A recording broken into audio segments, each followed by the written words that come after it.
საზოგადოებისთვის ძალიან საზოგადოების კონკრეტული წევრებისთვის ჩემი აზრით ძალიან მომხიბვლელია, როდესაც ხედავ ადამიანს, რომელსაც ის კომპლექსები არ აქვს, რომელიც ჩვენ გაქვს.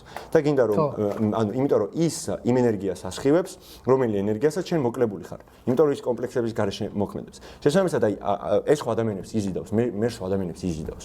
რაღაცა ის ზაღლის პატრონი რომ შემოდის ამასთან და უჯდება და ეუბნება რომ აშკარაა, რომ აშკარად კი, აი რეიმონის თავის იმ გოგოსაც შეყვარებული რო ყავს მარის იზიდავს რაღაცა იმის პატრონთანაც მეგობრობს ამას რესტორნის პატრონთანაც მეგობრობს ახლა ურთიერთობა. კაი ტიპი ჩანს საზოგადოებაში. ხო, საზოგადოებისთვის კაი ტიპია და მე მგონია რომ ეს ენერგეტიკა აქვს, რომელიც სრულიად დაცლილია კომპლექსებისგან, მაგრამ აქ მეორე მნიშვნელოვანი დეტალი შემოდის. როდესაც ამას საჯაროდ ავლენს უკვე, ანუ აცხადებს იმას, რომ ის ემპათიისგან არის დაცლილი, ეს ხდება მაშინ, როდესაც კლავს, იმარავს, ერთხელ რო ესურს და კიდევ 4-ჯერ რო დაამატებს ტყვიას, იქ აბრალებენ რომ შენ ემპათია არ გაგაჩნია, თან პლუს დედის სცენასაც წამოაყვედრებენ აქ და ასევე სოციუმი დაინახავს იმას, რომ მას კომპლექსებიც არ გააჩნია.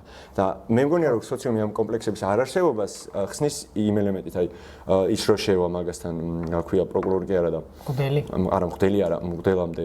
გამომძიებელი რო შევა მაგასთან ქრისტეს ამბავიზე, მე მგონია რომ მაგით ეგ არის საკონძოები მაგის და აი აქ ზუსტად მაგით ვხსნი, რომ ეს ან რწმენის ელემენტის არ ქონა რეალურად ითარგმნება კომპლექსის არ ქონად. იმიტომ რომ ამ კაცისთვის მიუხედავად იმისა, რომ მორწმუნეა და მისი რწმენა ძლიერია, მე მგონია რომ მისი რწმენა კომპლექსის ის არის ამოძახილია და მერსოსთან ანტიქრისტეს რო ეძახის ის პრეტენზია აქვს, რომ შენ როგორ არ გაქვს ის კომპლექსი, რომელიც ჩვენ საზოგადოებას გვაქვს.